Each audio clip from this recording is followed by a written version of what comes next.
कि आपके दिमाग में कितना गीगा का मेमोरी डला हुआ है। कि आपको पता है कि आपका दिमाग कितना जीबी स्टोर कर सकता है। आज मैं आपको समझाऊंगा कि आपके दिमाग में रब ताला ने कितना बड़ा मेमोरी रखा है। आप इसको कितना वक्त तक इस्तेमाल कर सकते हैं, बाद में ये ख़त्म होगा।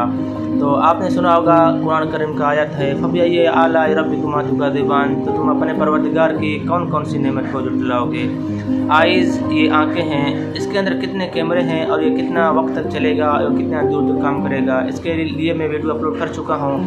तो आज का मेरा टॉपिक होगा मेमोरीज़, ब्रेन मेमोरीज़। आपके दिमाग में हाइपोकैम्पस ये मेमोरी को कहते हैं, हमारे दिमाग की मेमोरी जो कि जिस साइड में वाक़या होता है, कान के ऊपर से वाक़या होता है, इसको कहते हैं हाइपोकैम्पस मेमोरी। हाइपोकैम्पस मेमोरी ये कितना बड़ा है कि आप जानते हैं, आप माँ के पेट से पैदा होते ही बुढ़ापे तक आपको याददाश्त रह जाते हैं। आने वाले बुढ़ापे में, बचपन में कितना मेमोरीज आपको याद रहता है। ये मेमोरी का रेंज कितना है, बराए मेहरबानी समझने के लिए आप मेरे इस वीडियो को आखिर तक देखें। आज़म मेडिकल यूट्यूब चैनल को सब्सक्राइबर करें, क्योंकि मैं हर रोज़ नई अच्छे इन्फॉर्मेशन मालूमात आपके लिए वीडियोस अपलोड करता हूँ। रब का शुक्र है कि अल्लाह ताला ने हमें सबसे पहले दिमाग दिया। दिमाग हमारे पूरे बॉडीज़ में पैगामात को पहुँचाता है न्यूरॉन्स के ज़रिए, और इसके बाद स्पाइनल कॉर्ड के ज़रिए पूरे बॉडीज़ में हरकत का देना, उठना बैठना, सोचना समझना, पेशाब करना, वॉशरूम करना, खाना पीना, सोना जागना, सब काम हमारा दिमाग पैगामात को पहुँचाता है स्पाइनल कॉर्ड के ज़रिए पूरे बॉडीज़ में।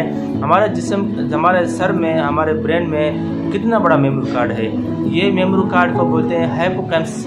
हाइपोकैम्पस ये एक मेमोरी है बड़ा, इसके अंदर 1,00,000 गीगाबाइट मौजूद है। 1,00,000 गीगाबाइट मौजूद है।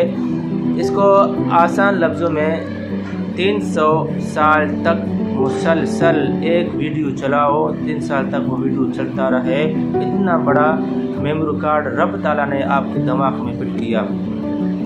फबिअय्यि आलाइ रब्बिकुमा तुकज़्ज़िबान। तो तुम अपने परवरदिगार की कौन सी नेमत को जुटलाओगे।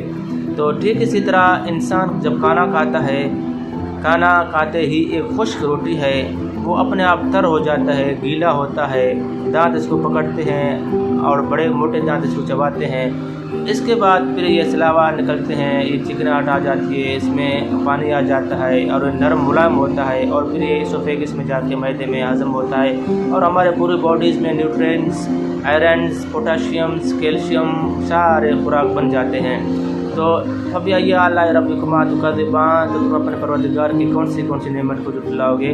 मज़ीद मालूमात के लिए आप मुझे कमेंट करें, मैं आपको जवाब दे दूँगा। शुक्रिया, अपना ख्याल रखिएगा, अल्लाह हाफ़िज़। और कल का मेरा जो टॉपिक होगा वो कान के हवाले से होगा कि रब ताला ने हमारे कान में कितना लाउड स्पीकर लगाया है। इसके बाद फिर मेरे आँखों के हवाले से होगा कि रब ताला ने कितना बड़ा कैमरा, HD कैमरा हमारे आँखों में लगाया है। इसके बाद फिर हमें और भी बहुत सारे वीडियोज़ में अपलोड कर चुका हूँ। आज़म मेडिकल यूट्यूब चैनल को सब्सक्राइबर करें, ताकि आपको हर आने वाले नोटिफिकेशन आपको मिल जाए। आप उन वीडियोज़ को देख के इल्म की जानकारी हासिल कर सकते हैं।